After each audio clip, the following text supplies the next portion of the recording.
Madam Chair, you have a live mic. Thank you. I'd like to call the July 9th, 2021 meeting of the Big Cypress Basin Board to order. Good afternoon, and I'd like to ask Mr. Andy Hill to lead us in the Pledge of Allegiance. Pledge allegiance To the flag of the United States of America, and to the republic for which it stands, one nation, under God, indivisible, with liberty and justice for all. I have a couple of housekeeping items before we begin. Board members, first of all, it's really nice to have you all here today. I think this is a first for all of the board members to be in the same room, so it's great for us to be able to conduct our meeting in person today. It's also nice to see some familiar faces in the audience today. We really appreciate everyone joining us, and it's been a long time since we've seen each other. For those joining us remotely, thank you for your continued participation in our meetings. And although we have resumed physical meetings, today's meeting will also be conducted live streamed on Zoom and also on Collier TV and also on the South Florida Water Management District website. Board members, just as a general reminder, when speaking, make sure you move the mic close to you and speak directly into the mic so that the members of the public can actually hear and understand you. I'd also like to note that we're in rainy season. It's in full swing here in Southwest Florida. And as you're driving around town, I'm sure you've noticed that lawns are green and our canals are full. But on the other end of the things, our team of dedicated water managers and field technicians are absolutely in the major portion of their jobs in full swing. They're leaning forward in the foxhole, as I like to say, because in rainy season, they really get their work out. And I want to thank all of them for taking the time to reflect on our ability to live, work, and play in this beautiful community depends on our basin's water management system and the commendable work that all of those who keep it running do. So thank you very much for that. For those of you who are here in person and would like to speak during public comment, please complete a speaker card with Erin Connor in the back of the room. So if you turn it into her, she'll make sure she calls on you and when it's time for public comments. Also, if you're joining by Zoom and would like to comment, you can use the raise the hand feature. If you are having any trouble and need help, please go to our website at sfwmd.gov and click the Ask Us button at the top of the page, and someone from the staff will assist you. If you're using a phone and would like to comment, please press *9 to raise your hand and *6 to mute and unmute when you go to speak. Some of you are very familiar with those procedures. We've been using those for almost 2 years, right? Okay, agenda revisions. Lisa, are there any changes to the agenda? No, ma'am, there is not. Okay, thank you. Abstentions by board members for items on the agenda. I'm going to recognize each of you to let me know if you're needing to abstain from any items on the agenda. Ms. Rivera? No abstentions, Madam Chair. Mr. Hill? No. And Vice Chair Waters? None for either. And I do not have any. Approval of the minutes of the April 22nd Big Cypress Basin Board meeting. I'll need a motion and a second to approve the April 22nd, 2021 meeting. Motion to approve. A motion by Mr. Hill. Do I have a second, please? I'll second. Second by Vice Chair Waters. All in favor, signify by saying aye. Aye. Opposed? That passes unanimously. And before we get started with the next item, I have something exciting that happened at the Picayune Strand Restoration Project on Friday, and I'd like to share this video with you. If you go ahead and roll the video.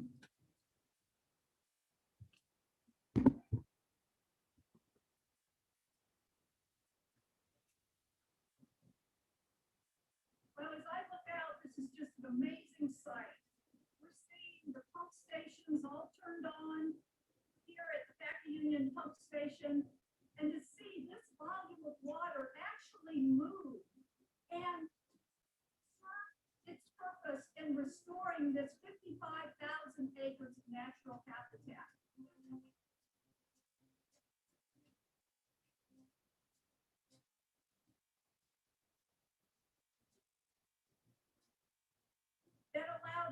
reduce the high water levels coming from the Golden Gate Estates area to provide more flood protection for those residents, and use the water to move it through this spreader basin and restore the actual habitat.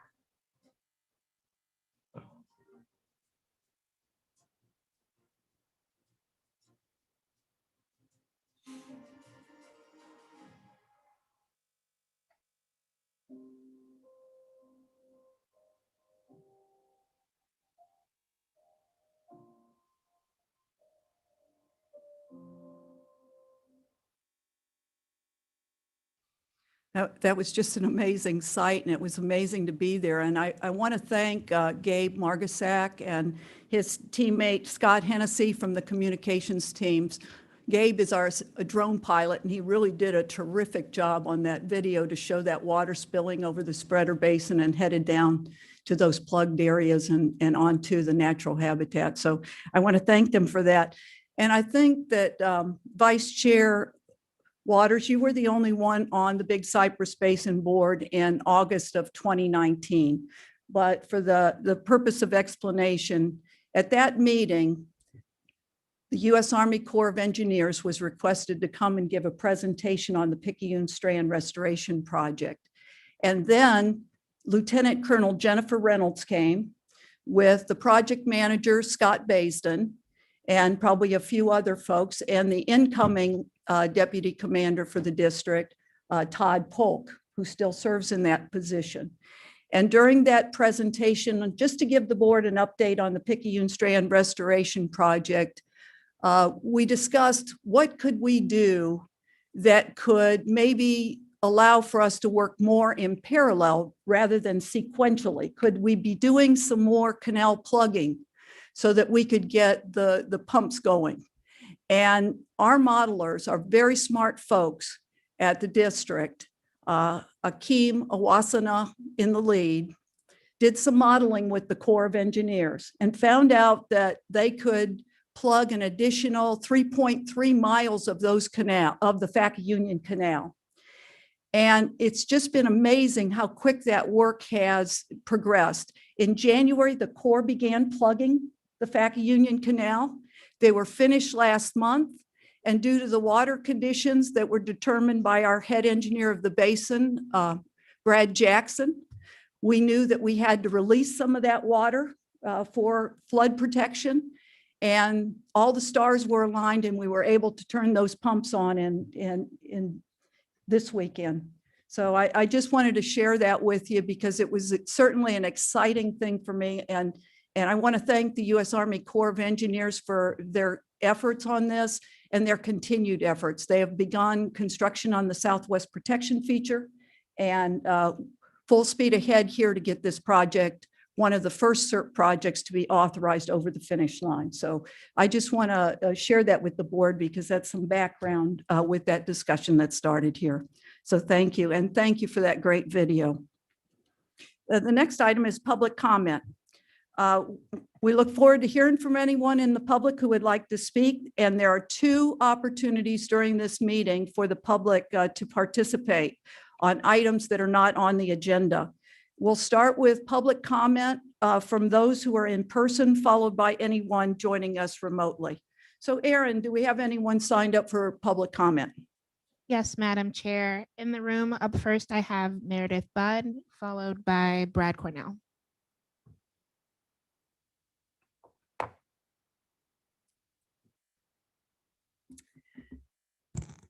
Good afternoon. Good afternoon, Madam Chair, members of the board. My name is Meredith Budd. I'm here on behalf of the Florida Wildlife Federation. The Florida Wildlife Federation has long been involved, and we have a long history with Picayune Strand restoration. We've been actively engaged with the agencies since the restoration project commenced back in, I believe, 2007 timeframe. These efforts to free up water that have been tied up in the 4 canals since the 1960s are going to benefit not only the 55,000 acres of forest that you mentioned, but other surrounding areas like Fakahatchee Strand State Preserve, 10,000 Islands National Wildlife Refuge, Mercury Bay National Estuarine Research Reserve and Collier Seminole State Park. They will also realize the full ecosystem restoration benefits from this project. Picayune was the first of the comprehensive Everglades restoration plan components to begin construction, and it's now close to being one of the first completed projects for SERP. Picayune is one of the biggest ecological efforts for restoration in the Everglades. So thank you, Madam Chair, for sharing that video. It is extremely gratifying to know that all of the hard work over the years, all of the taxpayer dollars that have gone towards this project are finally paying off. We're seeing restoration begin and long anticipated restoration to move forward. We're also really grateful for the broad understanding of the various other impacts that restoration may have on the surrounding areas, including the water quality feasibility study that has been undertaken to address some water quality concerns, the red-cockaded woodpecker task force, looking at gopher tortoise needs, as well as restoration continues to move forward, and we see water moving into areas that maybe historically did not, or not historically, but in the recent past had not had as much water. So we need to be able to work together and adapt to make sure that those unintended consequences to imperiled species are addressed.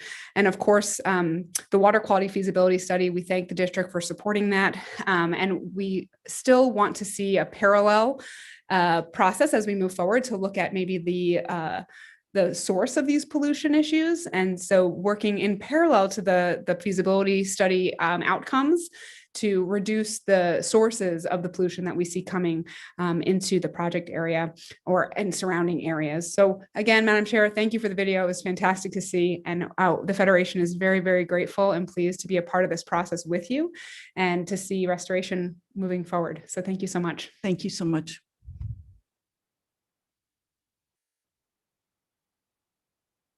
Thank you. Yeah, Brad, thanks. Hi, Brad Cornell. I'm here on behalf of Audubon Western Everglades and Audubon, Florida. Thank you for the opportunity to address you under public comments. And Madam Chair, I also want to respond to your great video. That's inspiration, it's encouraging, it's positive, and these are the kinds of scenes that we want to see more of in Everglades restoration. And I want to first, so I have two comments in response to that. The first one is a little bit of a reminder. Going back to the early 2000s, when the scoping was going on for this project, one of the concerns that was raised at the time, some of us in the room will remember, was that if you build giant pump stations, you could end up pulling more water than historically the canal system drained through gravity. And so my reminder is just that in talking about the use of the pumps, which is for restoration purposes, the flood protection component of that is up to the point of the previous flood protection that the canal system through gravity provided. So we don't want to create any expectation that, you know, turn on those pumps and suck this place dry. That's clearly not what I know you meant or that any of us meant, but there is a possible erroneous expectation that that would be what those pumps are used for. Those are restoration pumps, and that is exactly what you're celebrating today with that video. And then the second comment is just to compliment you, Madam Chair. I believe this was your idea to come up with a parallel process to, hey, do we have to wait until the Southwest Protection Feature is fully completed before we start doing some restoration, especially on the FACA Union, which is pretty far away from that Southwest Protection Feature? What can we do? And so you started the ball rolling on evaluating, modeling. Akin and the Army Corps modeling folks were responding to your great idea and vision. So thank you for that. I just want to compliment you for that vision. Thank you. Thank you. Aaron, is there anyone on Zoom that would like to speak? That concludes your public comment, Madam Chair. Okay, thank you very much. And thank you all for those comments. And I really appreciate the context by which they're shared, because many of you have so much more history than many of us sitting up here on the dais. And it's always nice to have the benefit of your expertise as stakeholders in this effort. Thank you very much. The next item on the agenda is the Lake Trafford Restoration Project update. So we're going to move to our discussion items and begin with Sean Meyer. It's nice to see some of the members of the Basin staff who we haven't seen each other in like a year or so. It's great.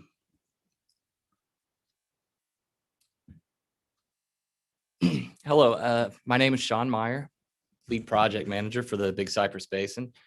Madam Chair, board members, as Madam Chair said, it's good to see you all again in person. It's been a while. Today I'm here to introduce a couple of speakers, one from the Florida Fish and Wildlife Conservation, or FWC, and then one from the Water School at Florida Gulf Coast University. And they'll be talking about their projects that recently concluded, eelgrass planting projects at Lake Trafford. But before I introduce them, I want to highlight a couple of key events that led us to these restoration projects and bring us up to speed. So from 2006 to 2010, Lake Trafford was dredged for about $22 million. And that was in contributions from the Big Cypress Basin, Collier County, as well as FWC. In total, about 6 million cubic yards of muck was removed from the lake. So to try to put that in some kind of context, I'm about 6 foot tall. So that's about a 6 foot layer that was removed throughout the lake. That's a lot of material that was removed. So once this dredging project was completed, the Lake Trafford management team was formed. And this was a way to collaborate and work together on restoration activities on the lake. And that collaboration still continues today. Once the management team was formed, they got to work on a Lake Trafford management plan. This was created in 2018. And that plan consists of action plans within 4 categories: water and sediment quality improvement, habitat restoration, invasive vegetation management, and public use and outreach. So the focus of the group the last couple of years has been on increasing the native non-invasive aquatic vegetation in the lake, which is critical for the long-term health. So these projects, these eelgrass planting projects, were approved by the Lake Trafford management team at their meeting in September of 2019. And then cost share funding was approved at the Big Cypress Basin board meeting in February of 2020. So with that, I will introduce first Rodney Hudson with FWC. He will discuss his project, and then Dr. Wynn Everham from FGCU will come up and he will run through his project. So with that, I will yield to Rodney Hudson.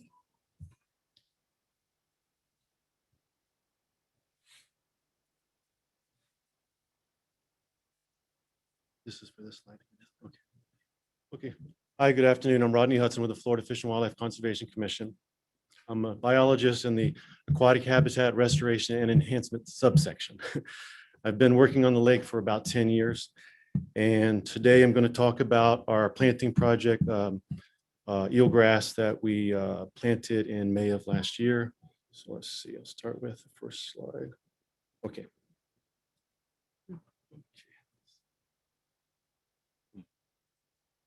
Okay, thank you. May not be doing something right here, Lisa. So if I want to go to the next slide, just arrow down.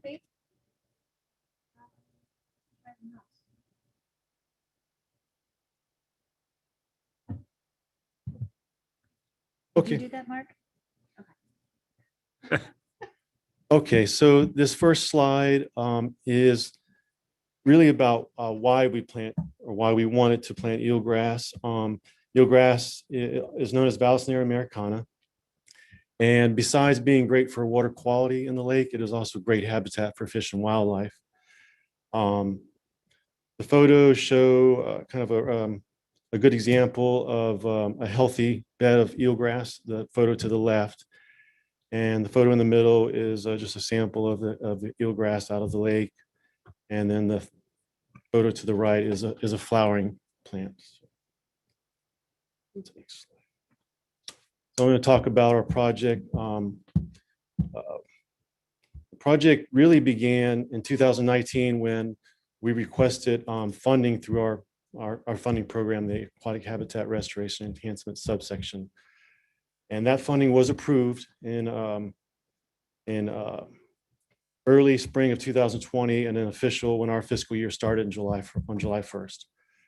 After that, in 2020, we began the process of preparing for the project, which first involved requiring the necessary permits from the Florida Department of Environmental Protection and the Corps of Engineers.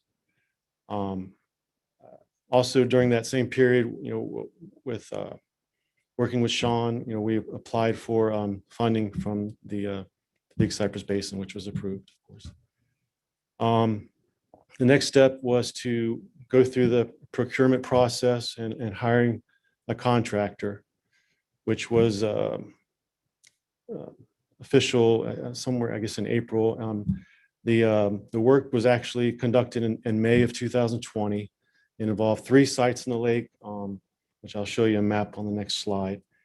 3 planting sites, 70 cages, and we conducted a 30-day follow-up survey after that. So in May, we conducted a final May of 2021, we conducted a final monitoring event and conducted some replanting.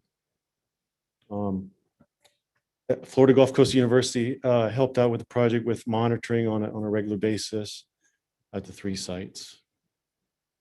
This is the photo is a couple of the FWC fisheries biologists that helped out with the project. Oh. Okay, this is a map of the planting sites, 3 planting sites. Area 1 is on the west side of the lake, and Area 2 is also just south of there, and then Area 3 is in the southwest area of the lake.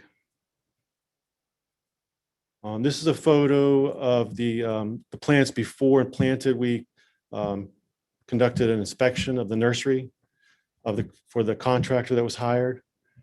The plants that were planted are coined by the researchers as the rockstar biotype. A lot of research went into trying to figure out which ecotype or biotype would do best in hypereutrophic lakes or lakes where or water aquatic systems where conditions are not ideal, where light penetration is low.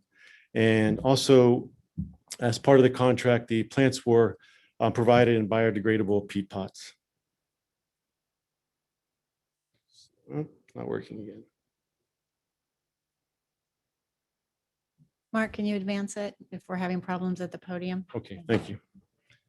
So as part of the project, each site, the planted eelgrass plants were protected with cages by the contractor. The main goal of the cages is to keep herbivores out of the lake, out of the areas that were planted. There's a lot of herbivores out there, as with pretty much any aquatic system in Florida. Turtles, snails. So each area was protected with cages. Okay. This next photo is just another. This is site 2, and just wanted to show this this picture because it shows not only the cages, but it shows the contractor working. They're hand planted, installed. It's pretty labor intensive. And then the individuals to the right are Florida Gulf Coast University volunteers that helped out with the project. Okay. Okay, so this slide is really just kind of a summary of the monitoring that was conducted by the university staff, and the kind of the overall picture is illustrated to the right, where we had a gradual decline in coverage by the plants, but overall the plants did really well. And then at the end of the monitoring time period, the 1-year period, we conducted replanting. And last slide, I just want to thank not only the Big Cypress Basin and Florida Gulf Coast University, but there were several FWC staffers that were involved with the project, from administrators to fishery staff and our IPM staff. So that's it. Thank you. Questions for Mr. Hudson? Just press your button if you want to speak. Mr. Hill? Rodney, question. With the plantings that were done, is that enough to move the needle in terms of the adequate vegetation in the lake to support the fisheries and the other aspects of wildlife? It's a tough question. I would say more plantings need to be done. It's a very small area that we planted, but one of the goals of the project was to figure out, which areas are better for planting. And we want to continue that around the lake, but I'd say there's more work to be done. Okay. And then and as a follow-up to that, I understand that there's a lot of removal of vegetation, probably the stuff we don't want, but unfortunately that also impacted the bass fishery. I know from a person who's an expert in bass fishing that I consulted with. What's the next steps? Well, I'm not a fisheries biologist. More eelgrass is probably going to mean better fishing, better water quality, better habitat. So I think the next step is just doing more planting projects. Okay. Thank you. Any other questions? Ms. Rivera? Yes, I'm not all that familiar with the history of how the project started, in particular during the dredging period. But since it dates back to 2010, has the water quality of the lake significantly improved since 2010, when the dredging was completed, to when we started the planting project in 2020?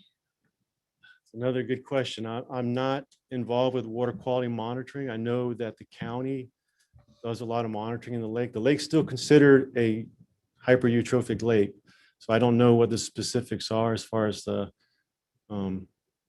parameters for water quality, but somebody else should probably answer that. Yeah, so I was wondering about the nutrient level, whether it was. I would be guessing. Restored. I know that the lake is still considered a eutrophic lake, which means high nutrients. So No questions. Okay, thank you very much.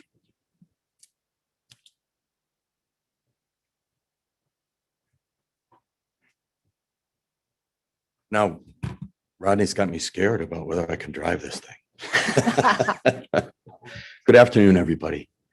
My name is Win Everham. I'm on the faculty at Florida Gulf Coast University, now moving into the water school.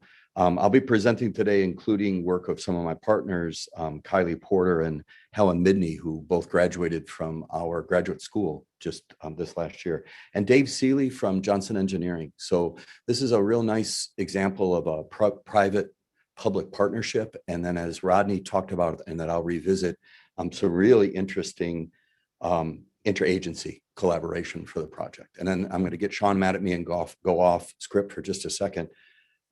Chairman Roman, thank you for sharing that part about the Picayune. So this particular partnership with Johnson Engineering and FGCU, we now have the contract for doing the midterm evaluation of the wetland sites downstream to see how the restoration is going.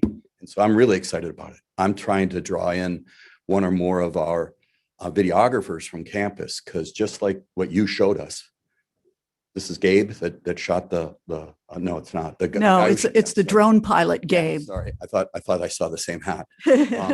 We need to do a good documentary on the Picayune. I don't know of any other place on the planet where we are taking what would have been a development and filling in the canals and ripping up the roads and doing it in a way that doesn't endanger the people upstream. I think it's a story that Brad talked about it being a hopeful image. It is. We should share more hopeful images. So sorry, that was off script. Well, thank you for that. So Rodney already showed you these sites. One of the advantages of working together on the Lake Trafford management team is that we can piggyback on all of Rodney's hard work. They picked out the sites, they did the permitting. We just said, yes, us too. We did a slightly different approach. You saw those marvelous exclosure devices that FWC were doing. We were trying to see if we could get the same kind of success with lower tech, just PVC pipe, and we're trying to balance what's enough to be able to get the plants started. So ours are not nearly as powerful as theirs. And if it didn't make sense to you guys, if you think about a lake where a lot of the submerged aquatic vegetation has been lost, then you plant something succulent like those val things, and everything that likes to eat it just comes in and eats it. So you really need these exclosure devices to be able to get it established and get it established, hopefully, that it will start to spread. So as I mentioned, we were partnering with FWC. We did some of the follow-up monitoring on both our sites and their sites. And in association with that partnering, one of my graduate students was able to do fish sampling to look into the largemouth bass question. So please, Mr. Hill, I'd be glad to try to answer it as best I could from the results of her thesis. And I would be glad to follow that to send that to you. She's doing final edits right now. On those, sorry, I went forward too fast. We planted at a density of 10 plants per square meter, total of 1,800 plants at each one of the sites, or almost 5,500 plants in the lake as a whole. And then we used a subjective monitoring scale that's similar to what's done for the seagrass monitoring offshore, a scale of 1 to 3 for density and a 1 to 3 for vigor or health. So that was the numbers that you were seeing with the data for Rodney. This picture that I've got here would be a 3-3 site, that the plants are now denser than where we planted them at the 10 per square meter. And they've continued to grow and have topped out on the top. I don't know exactly, but my guess would be we're looking at something that's maybe a ½ meter or more deep. So the plants have really come up and come out on the top. So when you look at that data, roughly a 2 is about what the target planting density was, and about 1.5 is that threshold of where we didn't get 50% survival over the period of time. And I'll show you that on those. We also, in addition to trying some lower tech exclosures, included some different strains than the Rockstar to see if there might be some site-specific differences in Lake Trafford. This particular strain that we used is not, the advantage of the Rockstar is that it's clonal. It doesn't do flowering and seeding, and it allows the plant to put all of its energy into it, get establishing and spread. So some other variations do flower. This is one of them that had enough success within the exclosure that it flowered. And I sort of summarized that where the exclosures remained intact with the wind and alligators trying to knock them down, and they got established to this kind of level, we saw sprouting going underneath the bottoms of the cages and spreading out. So it was very hopeful. And I'll show you the results from all of them. So just like what Rodney showed you, it looks very similar, but these are for our sites, that the different plantings, the different strains and the different sizes. Again, that 50% target is down. Let's see if we got this right on here. Yeah, I'm sorry. I think I set this up wrong, so you can't see where the scale is. I think that this 50% target is actually the 2 density that was the target, and the success is that next bar down. Sites 2 and 3, we saw them drop off pretty quickly. Site 1 stayed pretty healthy. It was the same for the FWC one. So I think we've established at least one place on the lake where the growth is really successful. And then we went back in at the end of the project and replanted in areas that had fallen below the 50% target. If you look at the months, it's a little bit, the contracts were for bi-monthly sampling. But because we were piggybacking on this other project and we wanted to get more data on the fish communities, we ended up going out on a monthly basis through part of it so that we got some additional data.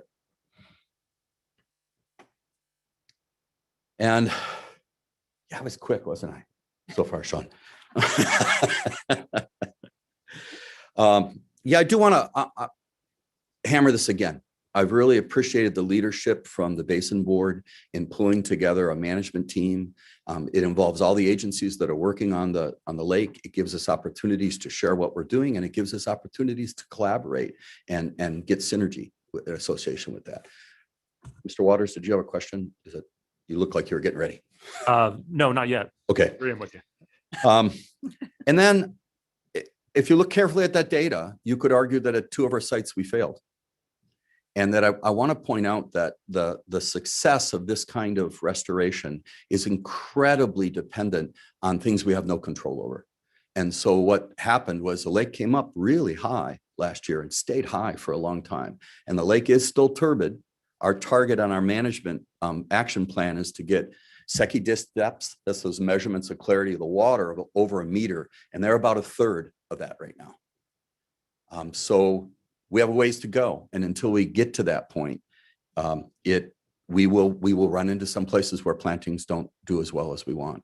It's a weird kind of a cart and a horse that we know that if we can get submerged aquatic vegetation established, that'll pull nutrients out of the water column and stabilize the water column so that suspended solids will settle down. But it's hard to get them established when you have those suspended solids that are limiting the light penetration. So we're going to keep trying.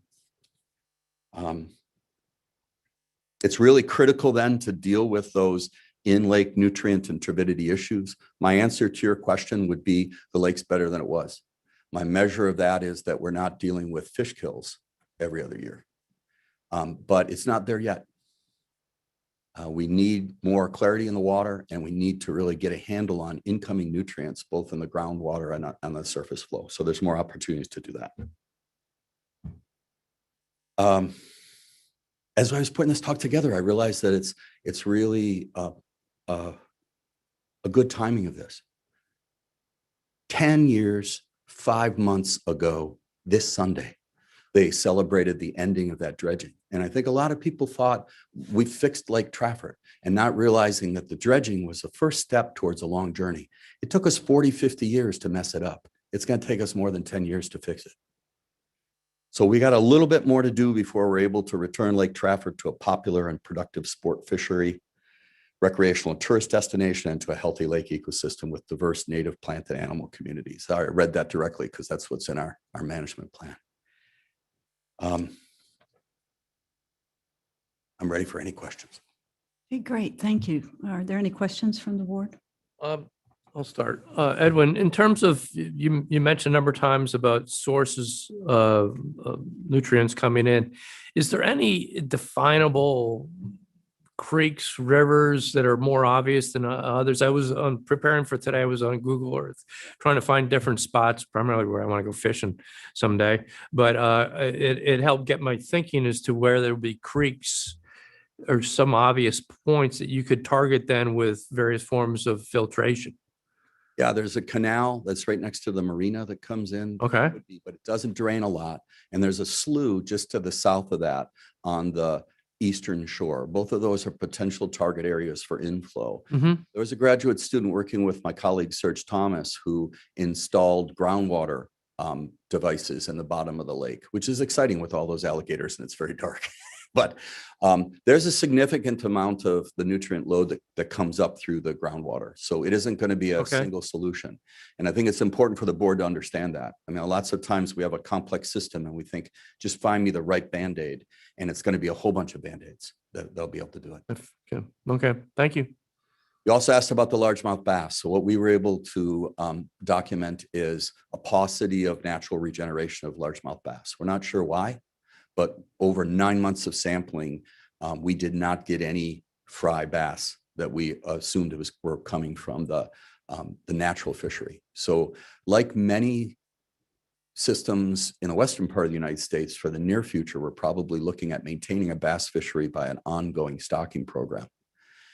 My guess is that the bass are challenged by mucky, shallow areas, and it's difficult for them to find good places to build nests and to successfully raise them. It may also be a combination of some aggressive exotic species that have established in the lake that might drive them off of nest sites or maybe consuming the fry. But for a while, we're going to still be stocking largemouth bass. Okay, thank you. You're welcome. And it is pretty good. Boy, I should have brought some of the pictures of the electroshocking they did. I saw some big bass come out of that lake. I heard there's a few from my friend who knows it pretty well. Vice Chair Waters. So is there with the planting, you mentioned there are things that we can't control, like water levels, turbidity, unfortunately.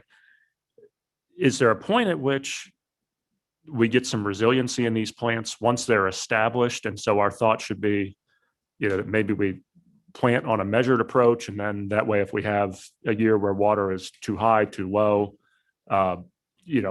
we're basically kind of, I guess, keep cashing the checks of our success and what has established, or is the better way to do it just, roll the dice and try and get as much in and hope it survives? You guys notice that last slide that Rodney had? It was like a turf grass of Valsenaria. That was a picture from Lake Trafford, I would guess 2011. Mhm. So we had some success there. We had acres of alga established, and it looked like some high water years, and then wind energy associated with Hurricane Irma passing over disrupted those beds. We can get that kind of coverage. The target that's in the management plan through association with the folks from FWC is 30% coverage. It's interesting to me that we're about a third of the way there too. So when I think about our two targets of the amount of submerged aquatic vegetation and the depth we'd want from our Secchi discs, that in both cases, we're about a third to where we think we are. And I think the two are connected. If we could get 30% of the lake with submerged aquatic vegetation, we'd see that Secchi disc that get deeper, better light penetration. Or if we could get that light better, then we'd see more valve be able to establish. Another hopeful part, Mr. Walters, as we were going into these areas where FWC had identified good habitat, just this year, we were finding things coming up outside of the exclosures, that there was either a seed source or that there were remnant rhizomes in the sediment that got the right depth and the right light conditions that popped up. So I'm hopeful for that too.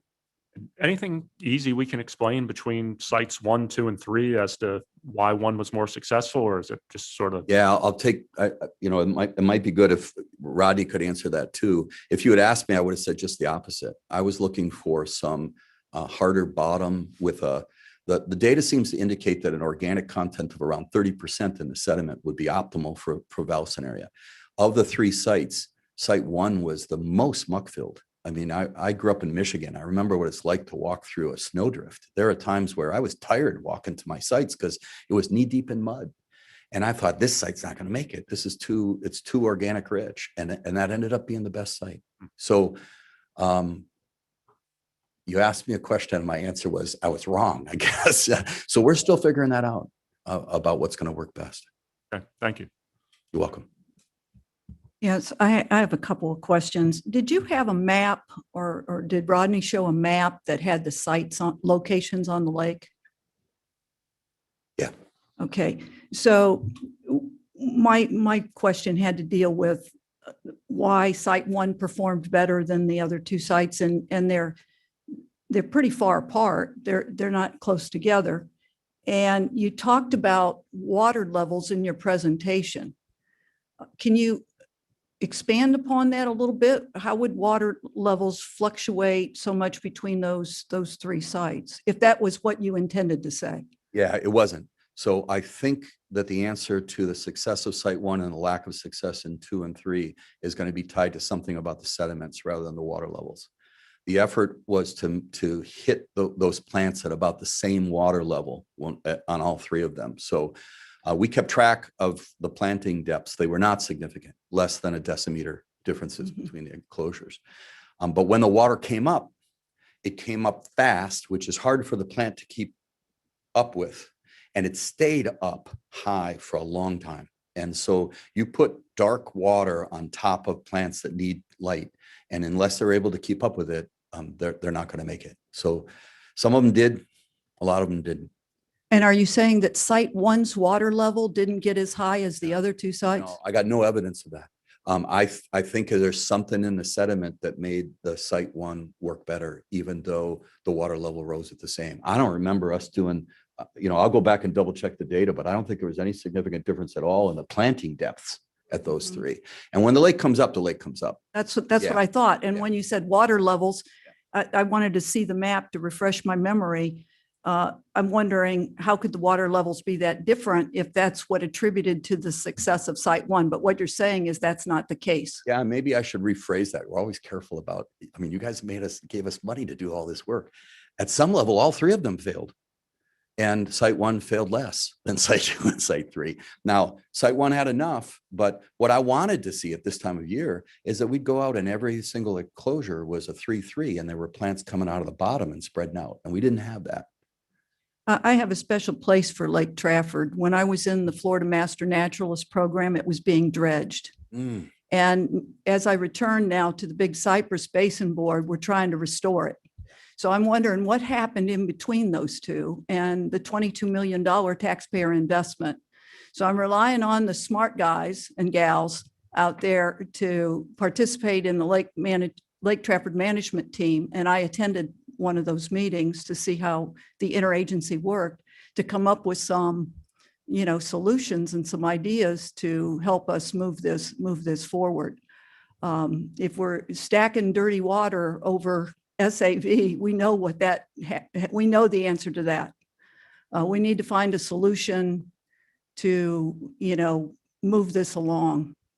I think I hear the frustration, but I do want to restate the dredging was step one in what is clearly going to be a long-term process. You get that huge amount of sediment out of the bottom and the lake doesn't bounce back immediately. You got to guide it further, got to reestablish fish populations, got to try to plant plants. So it's been 10 years. Yep. Roughly, how long does that bounce back usually take? Got no answer for that. There aren't a lot of lakes, again, on the planet that we put into that particular ecological space, and we're in the process now of pulling them out of it. Mm-hmm. It's a pretty novel system. It's a beautiful, beautiful habitat. And I appreciate the work that you're doing, but, as the board, we would like to know what else we need to do to support that effort to move that ecosystem towards its restoration. And we will continue on the management team to have those conversations and maybe come back with you with some harder pieces. For me personally, again, Mr. Hill, I'm thinking we're getting closer to where you can plant plants that they'll do well. My next idea for me, and this will probably again be coordinating with FWC, is seeing if we can't get a lot of donor plants and do a really big planting with student volunteers. What if we plant 100 acres over a weekend? Is that going to be enough to tip the balance to be able to have enough acreage of the valve reestablished to calm the water down and suck the nutrients out? It's worth a try. And I appreciate the work that you're doing. I think the entire board would give you kudos for the efforts that you're making to improve the lake and the whole management team, because the whole management team is to get credit for that. But at the same time, if there's something we can be doing, let's do it. And I really appreciate the fact that you're analyzing what you have done and you're monitoring it so that we don't do something again if it hasn't worked before. So appreciate that. You're welcome. Any other questions? Thank you very much for coming today. Very Thank you. Thanks. It's nice to be here. Okay, moving on, we're going to move to the budget. So fiscal year 2021 proposed tentative budget and our proposed millage rate. Ms. Heater?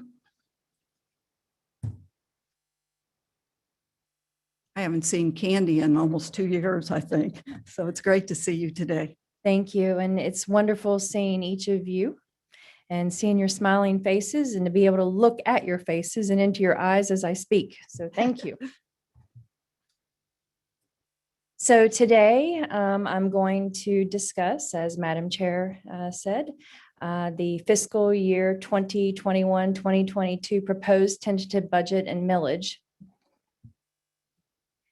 So two main objectives of this meeting is to present to you your tentative budget in order to prepare us for the next step of the August meeting when we come with the final budget, as well as a motion to receive approval from you at the very end of this presentation on your millage rate, your tentative millage rate, as well as your tentative budget, again, in order to prepare us for the next step in August for finalization.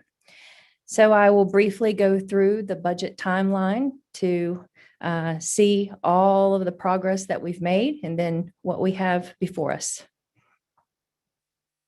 So the milestones and timeline, you see that we've covered quite a few months from November to April on this slide, where we've had several discussions and guidance from you as the board on how and what direction you wanted staff to move related to your budget. And we're here today to discuss the tentative budget. And then August 1, I'd like to bring your attention to the August 1 date, which is a statutory requirement to submit the tentative budget to the governor and to the legislature. So the Basin's budget will be included into the district's overall budget and then submitted up to the governor for review. And then we come back August 26, as I had mentioned, for the final approval of your budget that will then be implemented October 1 and the millage. So a budget in brief. So the budget that we have before you today as the proposal is a $17,442,227 budget. So between the adopted budget as well as the preliminary budget that we discussed in the November timeframe, submitted in January to the governor and the legislature, and then discussed again in over the months, the April timeframe, et cetera, with you all having a capital program discussion, et cetera. We have had about a $3 million increase between both, average. And how to read this slide is that $3 million increase is basically being covered by fund balance. You see, of that 3 million, 2.8 of it, estimated amount, or is covered from fund balance. What I'd like to point out about that 2.8 million is that 2.8 million is not drawing from your bottom line cash reserves per se. It is 2.6 of that from this year's budget being utilized to cover that increase, which is very good. That's very smart. That's very good. And it's also an indicator that your staff is using those funds and being smart and not repurposing them during the year. They're pushing them aside to cover this increase based on direction that you all given, on the capital program update and through the regional public-private partnership, discussions, et cetera. So the other point that I'd like to point out is that the ad valorem taxes resulted in a $292,000 increase from the adopted budget. And we'll actually see what those actual numbers are on the next slide. But that is related to the taxable values that we received from Collier County in July 1st. And those taxable values, there was actually a 6% growth in your all's taxable values, which is wonderful. That's a good, indicator of how well the economy is doing, et cetera. And we had only projected about a 3% increase, and the economists had projected about a 2% increase overall for the entire state of Florida, that is. So the results came in much better. There are, as you see there, between the adopted and the preliminary time frame, we do have additional service center lease coming in. We amended that lease agreement with the county and extended the term. So we're bringing in some revenue there as well that we had not maybe anticipated. And then we did decrease your investment earnings from the adopted budget to the budget that we have before you, those revenues, because we had budgeted about $150,000 of investment earnings. And what you'll see during your monthly financial report is that we're not quite making that because, the federal rates are about 2%, I believe. And so we need to decrease that amount of revenue. We don't want to assume that we're going to continue to get 150,000. We think we're going to get about 110,000. So we decreased that. So moving to this slide, this is pie chart comparison of your adopted and your preliminary and your tentative budget.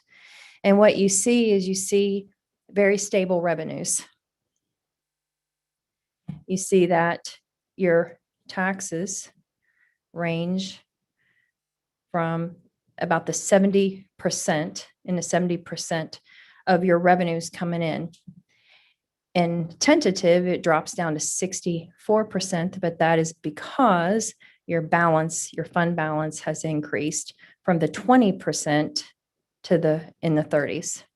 And that's because some of this money here is being rebudgeted to cover, the increase in your capital program. So because it's cash on hand, it falls into this category in the following year.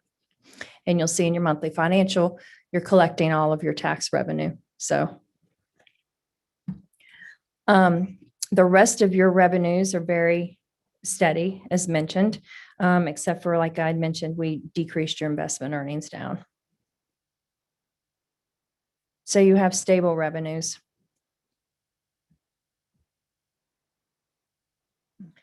So moving on to your expenses, or where the money goes, you'll see, as I'd mentioned, the swing from the 14 to the 17 million is within your capital program, the 3.6 up to the 6.8. And that's related to two reasons. There's two projects, the Cypress 1 structure retrofit, as well as the electrification or remote operations projects. Those bids did come in higher than what was anticipated, as well as the schedules were moved, etc. So that is why you have that big swing. There was a question asked as to if we were seeing increases in capital projects bids coming in, and Lucine had, given me the tidbit, and I won't be able to expand much more, but I can ask follow-up questions. She said there has been about a 6% increase in capital construction that we've seen. And she said it's in materials as well as services. And she said that is kind of an unheard of big spike so quickly, which impossible to predict. It Yes. really is. Yeah. So I wanted to follow up with that answer and that bit of information. And also, I think impossible to predict if it's going to continue, to be as such. But again, from the previous slide, you have very stable revenues. You have a stable reserves. So some of the other changes, you'll see that there is the fleet equipment. Your field station staff has worked very diligently and very hard to come up with a long-term plan on their field equipment and fleet needs. And they have made the decision that it is probably best not to request funding. They're being frugal and want to be efficient with funding. And they felt that they would rather take the opportunity, instead of buying a mechanical harvester that was planned to come out of the 22 budget, but to wait and see if that is really a need, and maybe take opportunities to rent instead, or lease rather, excuse me. So those are the big takeaways from your expenditures.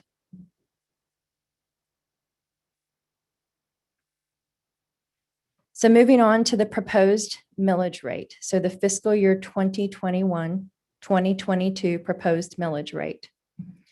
The adopted millage rate for 2020, 2021 was 0.1152 mils. The rolled back rate, due to the increase in taxable values, the rolled back rate to bring in about the same amount of revenue as the prior year, and then with the new construction growth, the rate rolls back to 0.1116 mils. That this is the millage rate that is being proposed before you today is the rolled back rate is 0.1116 mils. It illustrates here it's 0% change from rollback, and it is a reduction of 0.0036, or converted to hundreds of thousands, 36 cents per $100,000 of taxable value. So then that rate converts to $11.16 per $100,000 of taxable value. And that's easier math to do than at the $1,000, which is what it's at right now. So this is just to illustrate that from the preliminary timeframe, we estimated the 3% that we actually brought in an additional 185,000, which you'd seen in the previous slide, 292,000 of revenue off that rate. So the motion to approve before you is a request to the district governing board to establish a proposed millage rate at the rolled back millage rate of 0.1116 mils per $1,000 of taxable value, and proposed fiscal year 2021, 2022 tentative budget. Thank you very much for your presentation. Board members, are there any questions for Candy? And it's nice, Mr. Hill, to have you on the board as a finance professional, and really appreciate your expertise that you've brought to the board. And I just wanted to recognize you for that. Well, I'm still trying to figure out Candy's accounting, having I studied fund accounting about 30 years ago. I was thinking of my advanced accounting textbook, by the way, preparing for today. Is I already got a feel for this is more of a comment. Of all the things that we've seen, we saw the turning on the pumps at the FACA Union, which was kind of an emotional thing for somebody like me that's been around this for a long time, like a lot of people on the board. I'm thinking for somebody who's assessed value of roughly $500,000, $55 going towards the water district, and all we're doing here, that's probably a pretty good deal. I'm trying to get a feel for the value of what we're doing relative to the resources we have a fiduciary responsibility over. I'm feeling pretty good about that, given the importance of water to our community. So that's kind of my takeaway point. Thank you. Any other board questions or comments? Let's go to public comment. Erin, are there any members of the public who would like to speak on the budget? Yes, Madam Chair. In the room, I have Brad Cornell with Audubon.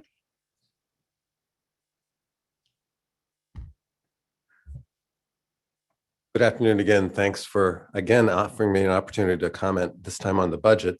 Brad Cornell on behalf of Audubon Western Everglades and Audubon, Florida. I just have a couple of specific areas I wanted to draw your attention to. First is the proposed in the details of the budget, the funding for data collection around the Corkscrew Swamp Sanctuary and that region in order to improve what we know about the hydrology of that region in our continued collaborative effort to solve the hydrologic problems that are now plaguing Corkscrew Swamp Sanctuary, especially in the dry season. So thank you for that commitment and for that continued collaboration. This is going to be really important, and we obviously pledge our resources and staff to continue that work. Second is on Picayune Strand Restoration Project. Again, as you all know, the water quality feasibility study that was completed recently, you have made a commitment now, as I understand in the budget, to move forward with funding the implementation of some of these water quality mitigation projects, which is good. And I thank you for that. That is a vital part of the downstream benefits that will accrue to not only the upland areas like Collier Seminole State Park, but the estuarine areas that need to have good water. These are outstanding Florida waters that depend on clean water coming down. So this is an investment in all of that kind of vital state resource. I do want to flag, though, that in addressing these water quality problems, this is something that you have heard Audubon and my colleagues elsewhere say, which is that in investing in water quality mitigation projects, you also, in parallel, need to address the source of that pollution. So the pollution we're talking about are nitrogen and phosphorus inputs into water. And that, whatever those sources are, whether they're agricultural or urban or both, or roads, transportation, we need to find ways to not only clean up what is in the water, but also prevent pollution from getting into the water in the first place. That is the most economical, most efficient, and most ecologically effective strategy. And I think in parallel to constructing these projects, we also need to be investing in a prompt and efficient study with the stakeholders, the landowners, Collier County, the state agencies, DEP, the district, and the Basin, and NGOs like Audubon and Florida Wildlife Federation Conservancy. We all need to sit around a table for that purpose, which was not the original study, but it's also for reducing source control, reduced sources of nutrients, getting source control. So if I can flag that, thank you for your attention, and otherwise, we appreciate your work on this budget. Thank you. Thank you, Brad. Are there any other members of the public who would like to speak? Yes, up next, I have Meredith Budd with the Florida Wildlife Federation. Good afternoon again, Madam Chair, members of the board, Meredith Budd on behalf of the Florida Wildlife Federation. So I will echo a bit of what Brad had said. So the Federation was very grateful to be in part of that process for the water quality feasibility study. And so to know that it's being implemented and as a part of the budget moving forward, that's a great step forward. And we are very, very much appreciative of that. In my comments earlier, I mentioned that need for source control and understanding where the pollution is coming from in the first place. As Brad had mentioned, that's going to be the most economically efficient. It's going to be best for our ecological outcomes. So while the implementation of the water quality feasibility projects is paramount, and including it in this budget is very important, and we're very grateful for that. So thank you. I also do want to flag again and just highlight the need for that parallel project in order to take a look at where the pollution is coming from. How can we address that in an appropriate fashion that can complement the water quality feasibility projects that are going to be implemented, and so that we can be economically efficient in that way and do the best that we can for this landscape. So appreciate it, and very, very pleased to see the implementation of these water quality projects that's included in part of the budget. So thank you so very much. Thank you very much. And that concludes your public comment. Okay, thank you. Thank you, Erin. Are there any more questions of Ms. Heater from the board members? If not, I would like to entertain a motion, and if the motion maker could actually use the motion that's on the slide when you make the motion, I'd appreciate it. Okay, I'll go ahead and make the motion. Make a motion to approve a request to the district governing board to establish a proposed millage rate at the rolled back millage rate of 0.1116 mils per $1,000 of taxable value, and the proposed fiscal year 2021-22 tentative budget. Thank you. Motion by Vice Chair Waters. Is there a second? I second the motion. Okay, second by Ms. Rivera. Okay, I'll go ahead and we'll vote. Vice Chair Waters, Yes. Ms. Rivera, Yes. Mr. Hill, Yes. and I vote yes. The budget passes unanimously. Okay, moving on. We'll go ahead and go to board comment. This is our first of two opportunities for the board to share anything with the other board members. Under the Sunshine Law, we don't talk with each other outside of this meeting, so this is our opportunity. Do any of the board members have anything that they wish to talk about? Yeah, just real quickly, because we don't get to talk outside of these meetings, and I think it's been since our last meeting that you were reappointed to the governing board and get with that comes the leadership of this board. So just wanted to congratulate you. The community's fortunate to have you willing to come back and serve longer. And I know for myself, I look forward to getting a chance to work with you for a couple more years. So congratulations. And thank you very much. I was very honored to be reappointed by Governor DeSantis to continue the work on the governing board and with the Big Cypress Basin Board. I took my oath with two colleagues, Cheryl Meads and Ben Butler at the South Florida Water Management District Governing Board. We were reappointed together, and I'm very, very honored to serve. And thank you, Vice Chair Waters, for recognizing that. And of course, all of this is pending Senate confirmation in the next legislative session. But thank you very much. Anything else from other board members? No. No, Mr. Hill, Ms. Rivera?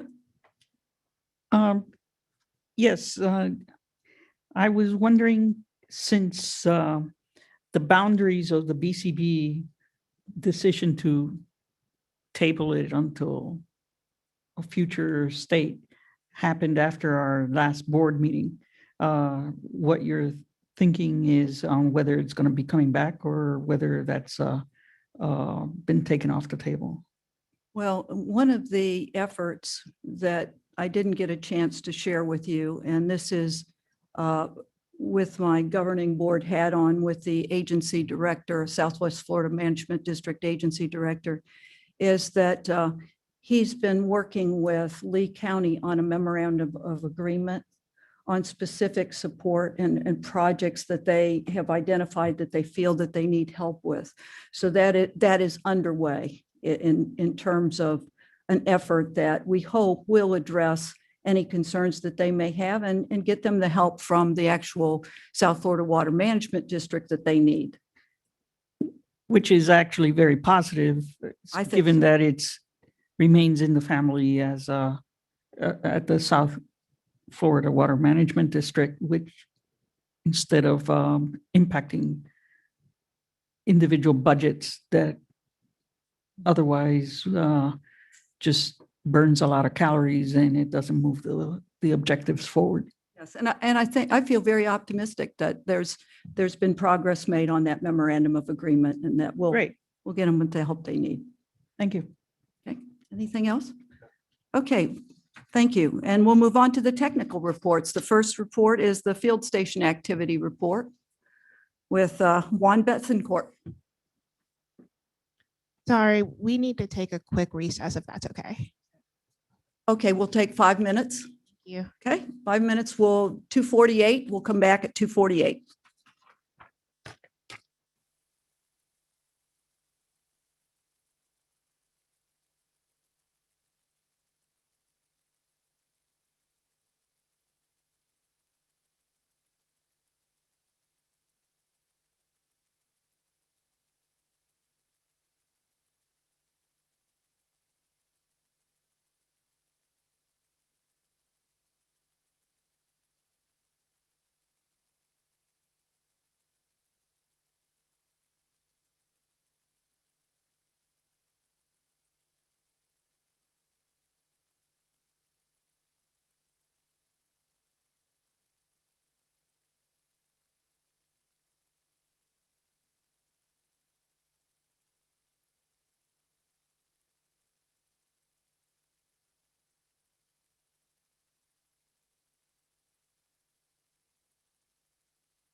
Madam Chair, you have a live mic. Thank you very much. Okay, we're back and we're going to flip-flop the agenda here and go to the water conditions report with Mr. Brad Jackson. Okay, good afternoon, Madam Chair, board members. It's always a pleasure to be here, especially this time, again in person, but with full board. So it's very nice to see everyone. And as usual, I'll just get started here with the water conditions since our last board meeting. So I'll just jump off here. This is our 2021 monthly summary. And as was mentioned earlier in the meeting, we are definitely now in full wet season mode. May ended up being a little bit lackluster for us. That's kind of a transitional month. It can be wet, can be dry. But this time around, we got the short end of the stick for rainfall. But June definitely made up for that, coming in a little over average. We got 11 inches of rain so far, or in June. July has also been a winter for water as far as rainfall, thanks to the tropical storm Elsa for us. So, so kind of stair stepping back into May, what areas got the rainfall, the little bit that we did get. It's interesting to look at, especially the map on the right here. This is our radar map. So the reds indicate higher rainfall that we received. So there's a couple little hot spots that did get the 4 to 5 inches of rain in small areas. So there were a couple false starts to the wet season right in those areas, but that's about it. The rest of it got pretty low rainfall. So you can see here on the left of the screen, we do get quite a range in May. You know, sometimes we get upwards near 10 inches, sometimes almost nothing. So May is kind of a troubling. When's it actually going to start? So we got to be ready to go starting May 1st or so. So moving right on here to June, huge swing in the amount of rainfall we got. If you look on the map on the left, this is our June, our rainfall by basin. So some of the winners here right in the core of the primary canal system, the 14.5 inches here in Golden Gate, Maine, same thing in Henderson Creek, and close to that in our FACA Union Canal. So all those were above average, but you know, the canal systems handled it well. Still a far cry from where we were a few years ago in 2017. It's half of what we got that year when we got 21 inches. So it's definitely a lot of variability in the rainfall here, even in wet season. So that moves us into the last week. It's been a long week for myself, but this is Hurricane Elsa. We did see this one coming quite a ways out, which is unusual for this time of year. It formed out here by the Antilles, which that's usually something more you would see in a later season storm. The ones this time of year form a little bit closer to home. Anyway, we did see this one coming a ways out, so we started planning for it, making the preparations. The path was, as usual, it seems like unclear and uncertain. But we did still, everyone jumped into action and planned accordingly. Looking back, the one here right in the middle, this was a holiday weekend. This was Saturday trip path. So we were, looking at the system, anticipating what rainfall would come and what the impacts would be. At that point in time, it was a hurricane, and we really didn't know which way it was going to swing, left or right, as it came over Cuba at that point in time. So fast forward a few more days, as it exited Cuba, this is the Monday evening path. At that point in time, Southwest Florida was out of the cone, but we were going to be on the wetter side of the storm. So the rainfall forecasts were still pretty high for us. So I took a snippet of our radar here on the left side of the screen, and we're definitely on the wet side of the storm on this one. Fortunately, it did stay more offshore as it rounded the coast for us, at least as we're looking at the basin. So if we move over here to the right side of the screen, we've got our 3-day rainfall for the entire district that I've put in here. And the takeaway I want to mention here, this area here is, Collier County, and that's our basin. We anticipated, we were expecting higher rainfall than we actually received, which is not a bad thing going into a storm. So we only got about 3 to 4 inches for the most part inside Collier County, and that's really the western portion of it. We did have one isolated spot down on Marco Island that did get upwards, just north of 5 inches in a day. So pretty heavy rainfall, but nothing the system couldn't really handle for the basin. So overall, we fared very well. All of our canal levels stayed within our normal operational ranges and didn't have any hot spots or tweaks that we needed to go out and manage. during the storm.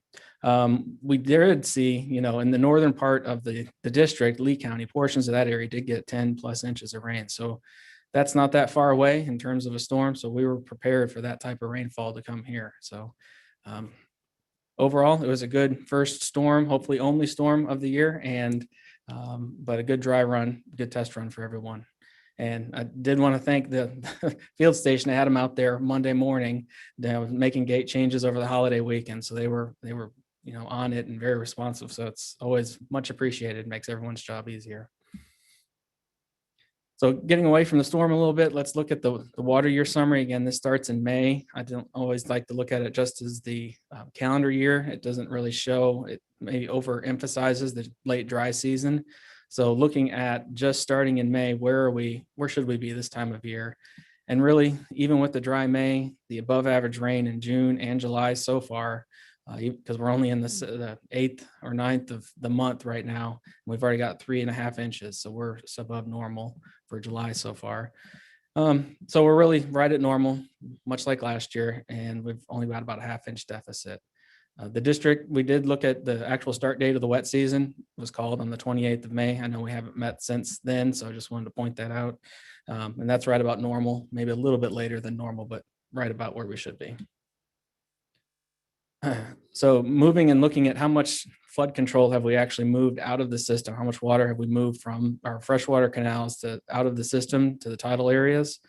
And this kind of shows you here on the right side, it kind of gives you the time frame when we actually started discharging water for this year, this water year. So until late June, it's pretty much the story here. None of our canals were discharging any water. All the water was retained in site to help recharge the aquifer and let the wetlands start to stage up really before we start releasing the excess water. So we still had storage in groundwater and the superficial aquifer before we needed to release anything, even though the rainy season started a month earlier. Excuse me, Brad, can I ask you a question on this? Is that characteristic of how it usually goes with releasing of the water, or is that an abnormal release, or can you characterize it? Sure, it's probably a little bit later than normal, just because we had a pretty dry season. At least from January, we had that deficit starting in February all the way through May. So we had a lot more storage. So normally, like for last year, I think we started late May when we actually started discharging. So this is a month later. Okay. It is interesting to note here, the numbers here is how much water we actually moved out of the system. Normally, I've combined our Picayune Strand pump stations into one arrow this time for discharges. That one's finally overcome 2 of our coastal structures so far this year. So we've released more water through Picayune Strand restoration than we did through HC1 and Coca 1 combined really so far this year, which is interesting to note. So looking at, what do the surface water stages look like compared to historical? Are we high, low, right where we should be? The takeaway here, on the left, since we're in wet season, we're not trying to hold too much water. We need to provide flood control for everybody. So we want to keep most of these kind of in the green. So that's about where we want to be. Some of these that are in the blue, those aren't necessarily bad. That's just saying that the higher rainfall we got in June already raised those up to where we usually are this time of year, but we're still well within normal operational range. It's also interesting to note down here in Picayune Strand, this will probably continue to be high just because now we have surface water, sheet flow moving over the landscape. So that's going to look higher than it has historically. So that's a good thing to note here. And then looking on the right side of the screen, we've got their kind of corkscrew area, and all that's right where it should be for this time of year, around the 50th percentile or so. We got one outlier here, this bird rookery, but it's got such a short period of history that I wouldn't show that as indicative of the overall level out there. So it's probably a little bit of an outlier just because it's a relatively new well. So now I'll just kind of stair step through our system, starting here with the Golden Gate main. Again, this is kind of 2 indicators, two of our control structures. The purple is the GG1, the blue is GG4, and it just kind of gives you an idea of how wet or how dry, how's the system performed. So what you kind of want to look at here, the green band is kind of our normal It's the 25th percentile to the 75th percentile. So that's usually about where we are. The blue is our normal kind of operational range. So what we've done is, the rainfall started end of May, and then the system fills up until it needs to finally discharge. And at that point, we actually start discharging water. You'll see a couple dips here where we made some operational changes for the storm, but we recovered right back to the kind of mid to normal range. Moving a little bit to the north here, this is Cocohatchee. So Coco 1 and Coco 3. You would remember on the previous slide, our Coco 3 showed a blue as a kind of a little bit higher. And all that's really saying we're still well within this blue band, which is our operational range. We've just kind of, our rate of ascension is a little bit faster than it has been in past years. So overall, we're looking good. The water levels for this time of year and the timing of them and everything look very good for Cocohatchee as well. Moving a little bit to the east, to the FACA Union, we do have FU5 up here towards the kind of north side of the system.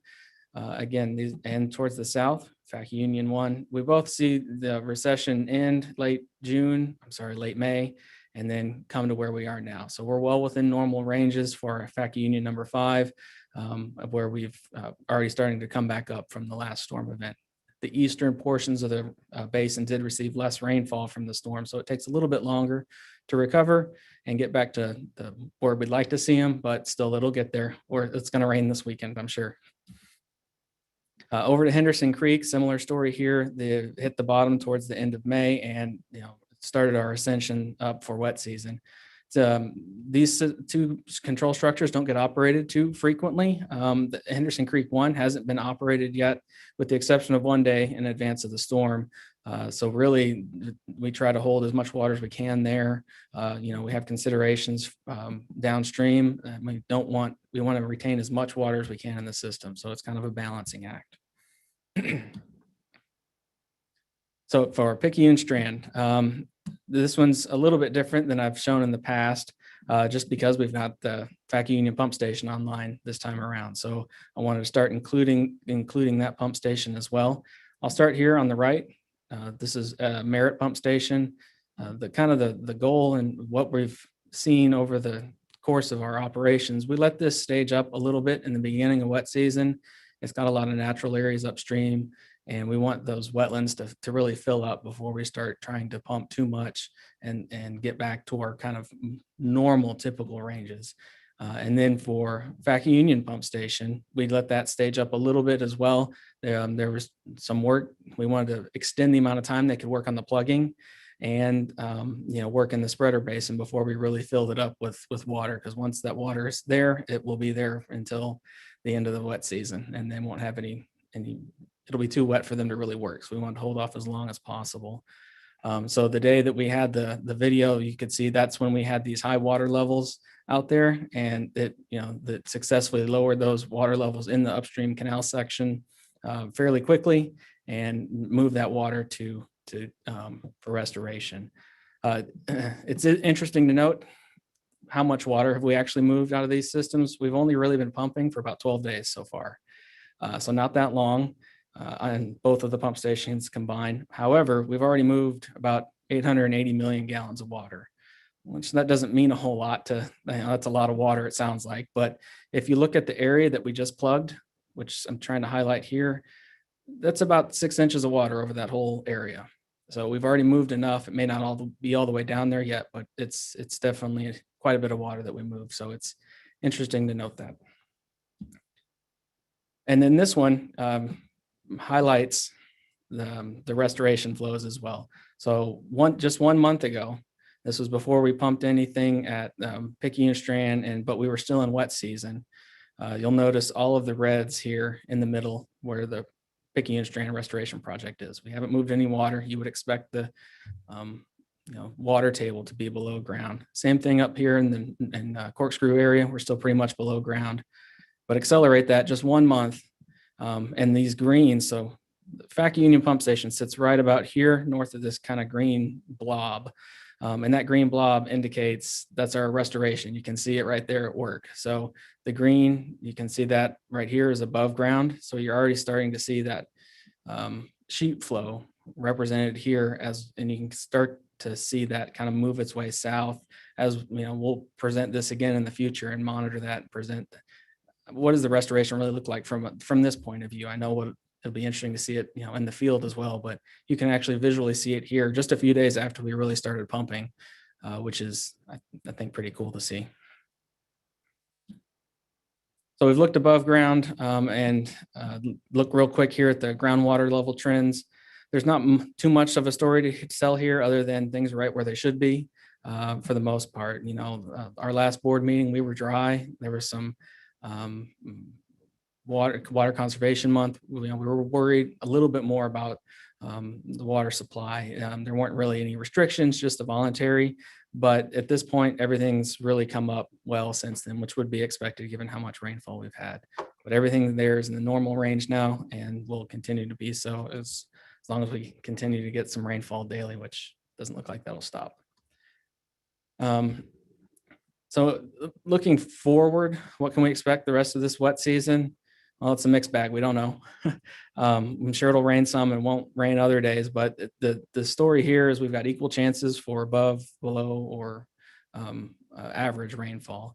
So really, we've got to be ready for anything. And you know, that's what we're here to do, is to, you know, be ready and monitor this and provide the flood control for the community. So I won't spend too much time on these, but then looking in the short term, this is my favorite part of it down here. There's nothing going on in the tropics right now that we have to be worried about. And in the short term, looks like we get back to a more typical rainy day thunderstorm activity for the basin. And with, you know, no huge rain days in the forecast, at least for this side. And I'd be happy to take any questions. Are there any board member questions? Go ahead, Andy. Brad, here's just kind of a big picture question. If we weren't here, there'd be water flows at this time of the year coming out of into the estuary. How do you try to balance what would go on with nature so you avoid? I know that huge pulses of water coming out, or the lack thereof, is not good, generally speaking, although there's people in the room that know more about this than myself. So my question is, like, how do you try to manage that? Nate, how do you try to manage the effects of water coming out so it's not to damage our ecosystem?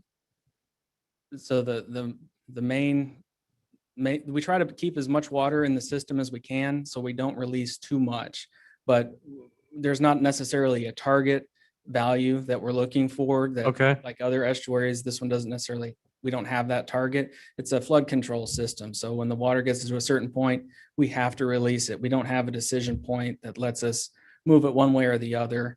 It's just the way our system works. We don't have kind of an if-then statement. We just don't have a choice. We can let it stage up higher than a little bit normal, but when it comes down to it, we do have to release the water downstream, but then try and recover as quickly as we can, so you're not continuing to release additional water that we don't need to.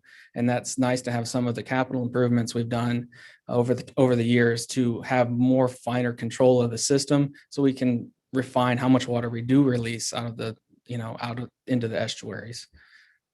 okay. Any other questions? Okay, Erin, is there any public comment? I have no public comment at this time. Okay, no public comment. Thank you, Brad. Excellent report. And we'll go on to Juan.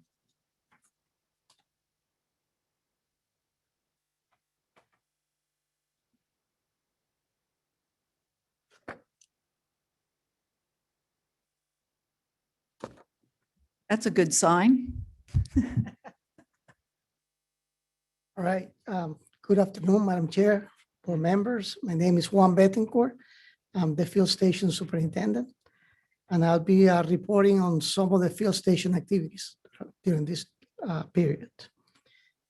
So I will be talking about the transition into wet season, the new implemented program called Remedy Force, the status update of the field station perimeter alarm, the tree removal project that we have for this year, and of course, the 3-month outlook.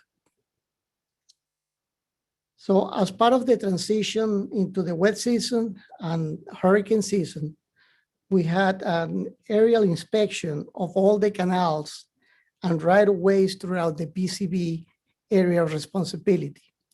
The inspection took place around mid-June, and I'm happy to inform that there were no deficiencies found on any of the canals, structures, or any of conveyance issue. Here on this slide, you see when we actually got into the helicopter, and I took a picture of the current structure for you guys to see. In addition to the aerial inspection, we successfully completed the district's Emergency Operations Center, FREDI exercise, we call.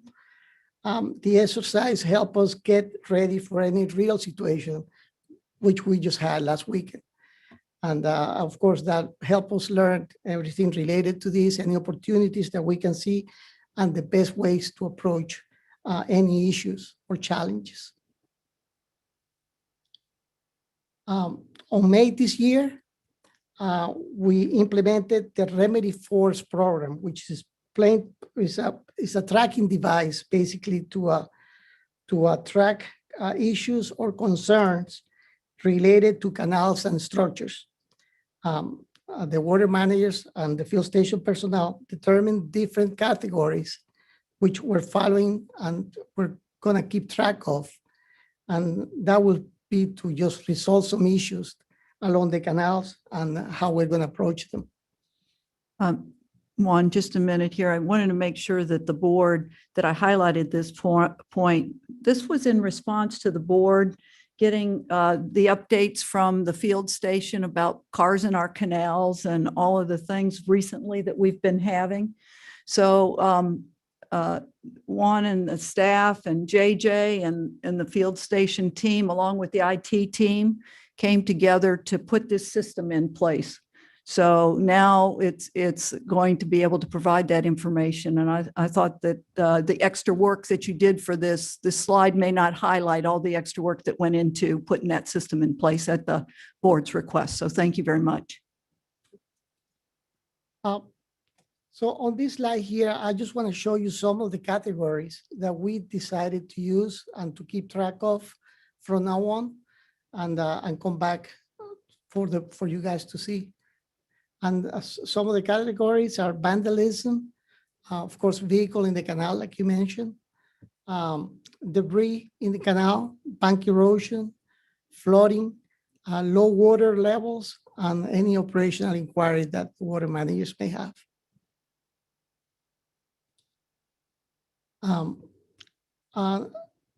Just to show you some samples on this slide of the different issues we've been tracking.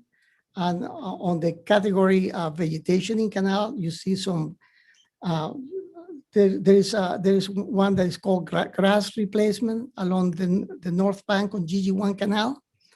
And then we had another one for a falling tree in Cypress canal. And then on the category of the Basin canal, we had on the airport canal on the south side, there were some trash. And I'm showing some of the pictures where we actually picked up a tire out of the airport canal. So about the field station perimeter alarm, I just want to give you a quick update on this. The perimeter alarm installation started on the first week of June. It had a completion date of around 8 weeks or so. And in these pictures, you can see the picture on the left shows the conduit work for the fiber optic that is going to be installed. And then the picture on the right shows the amount of construction that is going on around the field station and why the field station perimeter alarm is a must.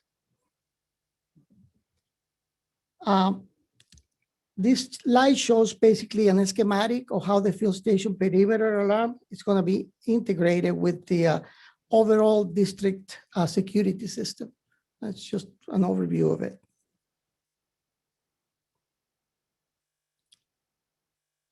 The tree removal project is the one that we have determined for this year is the one in Kokohashi and I-75 interchange. For this project, we have had weekly meetings with all the parties involved. We also met with the Department of Transportation, Hodges University, which is one of the neighbors along the canal, and of course, Collier County Commissioners. And at this point, we already have determined that the scope of work and our district procurement department is the process of getting quotes in order to choose the right contractor to perform the job. I also want to inform that letters to the residents and the business around the area has been sent out, and a website has already been implemented and it's already posted on the district's page. And that's the link that you can actually see. Right here in this slide, it basically shows the map where the project is basically going to take place. It's just about a mile long. And what's highlighted on red is the basically the area that we're going to be working on.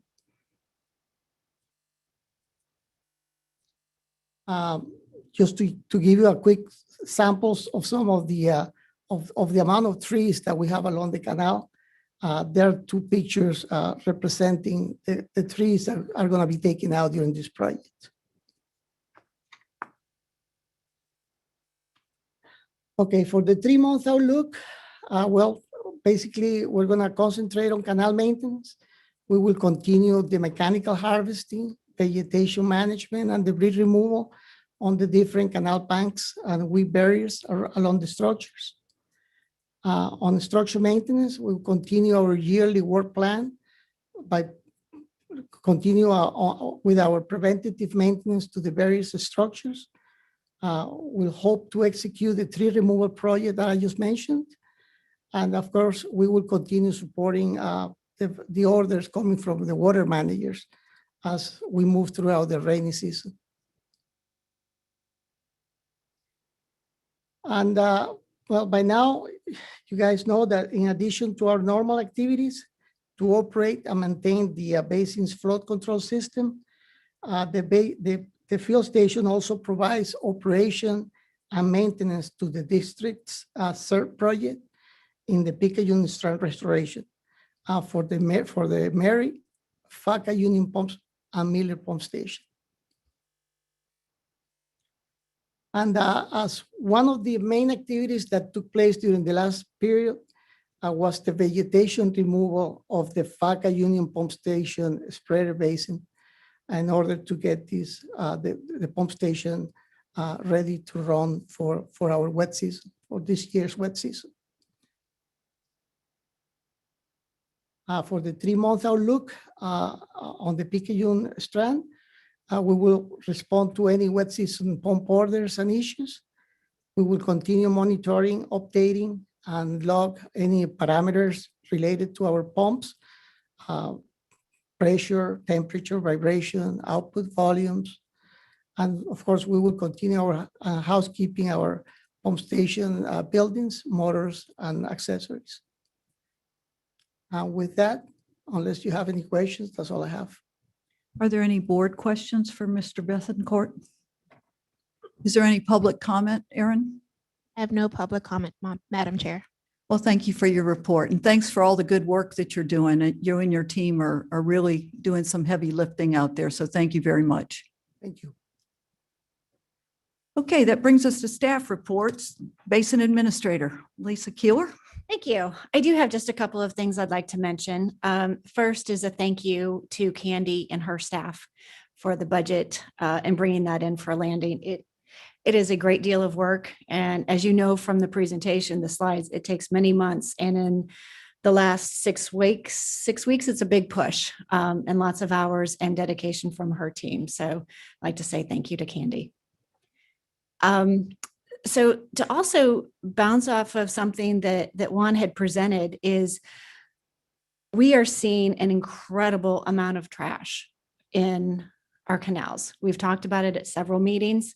So also want to highlight, especially for the new board members, for the last several years, we have had a partnership with Keep Collier Beautiful and Collier County Waste Management. With the beginning of COVID last year, they suspended all of their volunteer efforts. So we spent all of last year with no volunteers cleaning the trash up along the canals. And once you have a group that would volunteer and sign up to do that, they would clean the canal that they had adopted. Sometimes it was a quarter mile. The largest adoption we had was by Palmetto Ridge High School that adopted 5 miles of the Cocohatchee Canal. And they would clean that section that they were adopting anywhere between 4 and 6 times a year. And so for the last month since COVID, we have had no volunteers helping to clean out the trash. And so I know the field station has seen a huge impact with the calls and complaints, as well as just all of the things in the canal. A lot of it is, I don't know, cups, paper, but then we also in other areas will get rolls of carpet. We've had bicycles, grocery carts. I mean, there's a very long list of things that end up in our canal that we need to get out, not only because they're unsightly, but because they also end up hampering our ability to provide flood control for this community.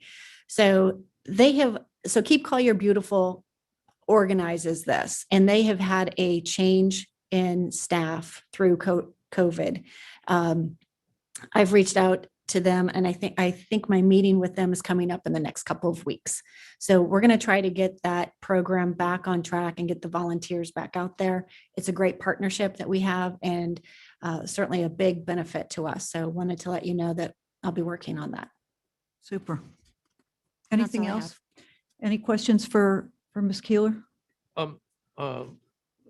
Lisa, on that issue, is there any opportunity for public relations on behalf of the county or even from the basin to address that issue? I'm sure some trash is obviously just by accident.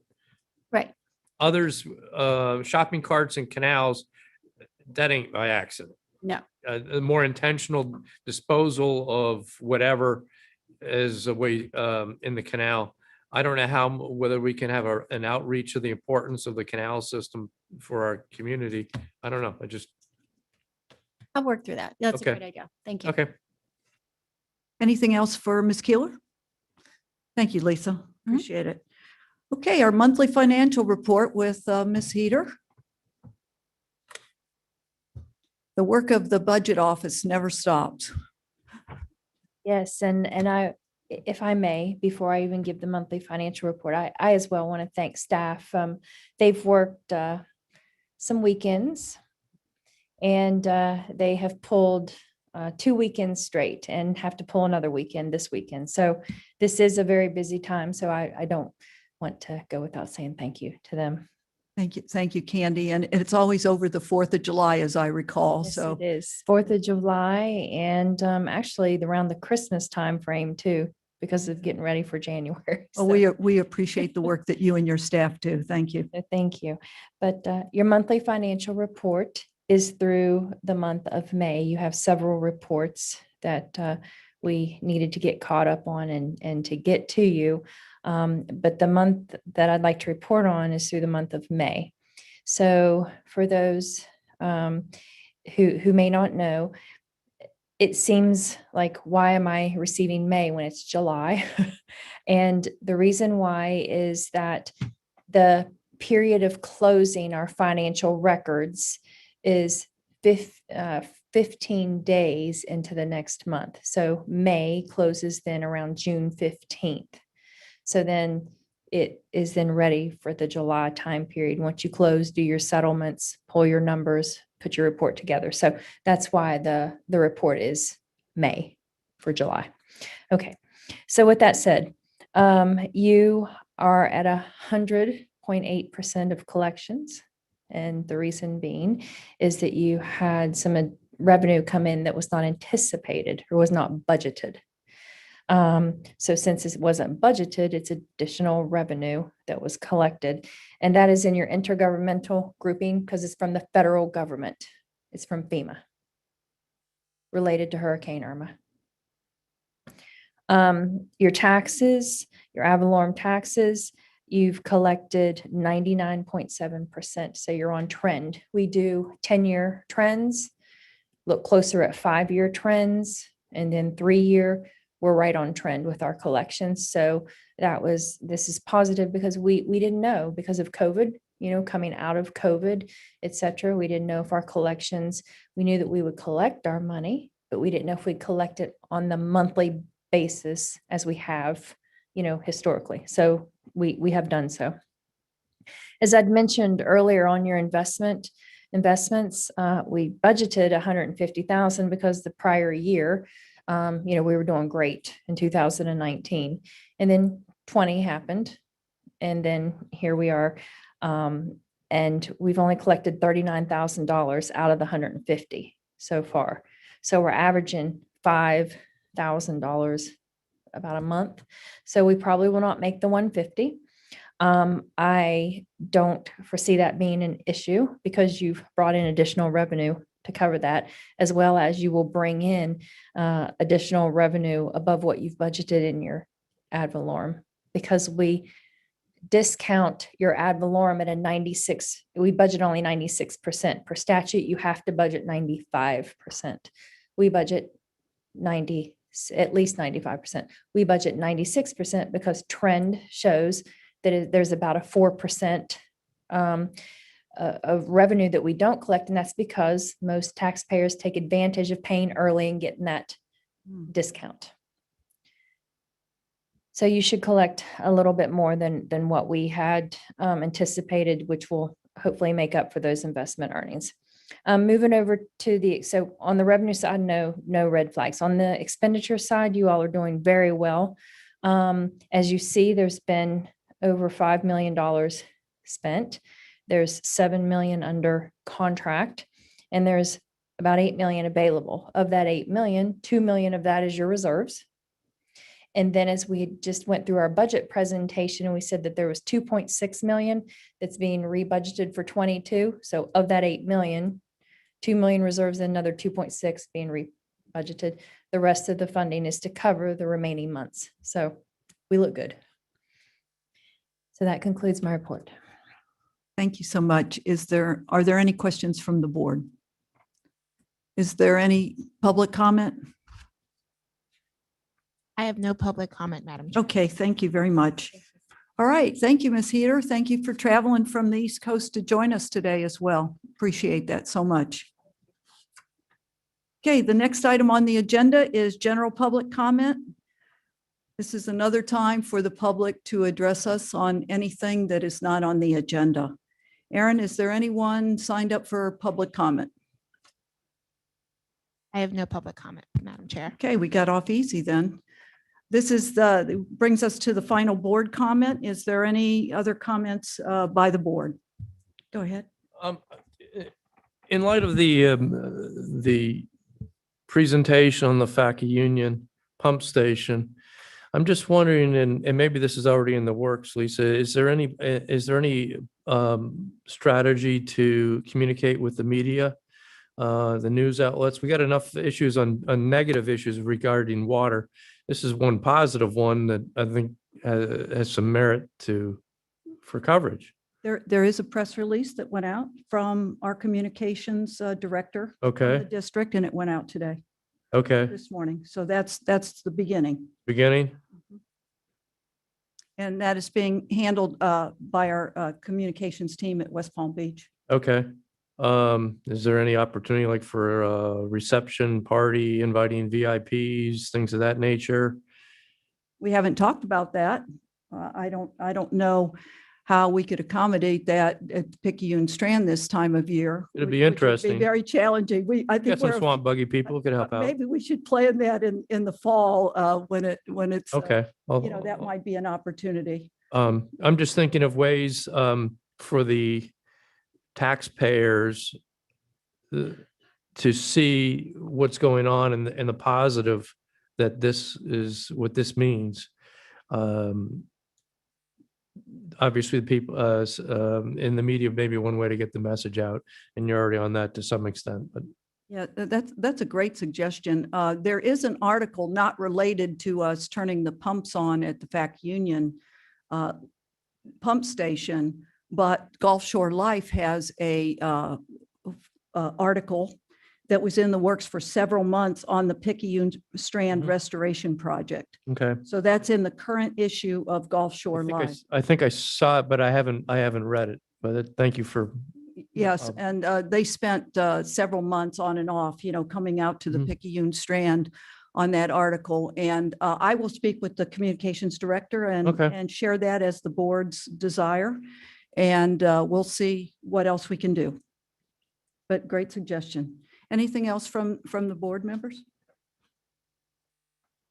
Okay, well, thanks everyone for participating. And our next meeting's not going to be until August 26th of this year. So we'll see you then. The meeting's adjourned.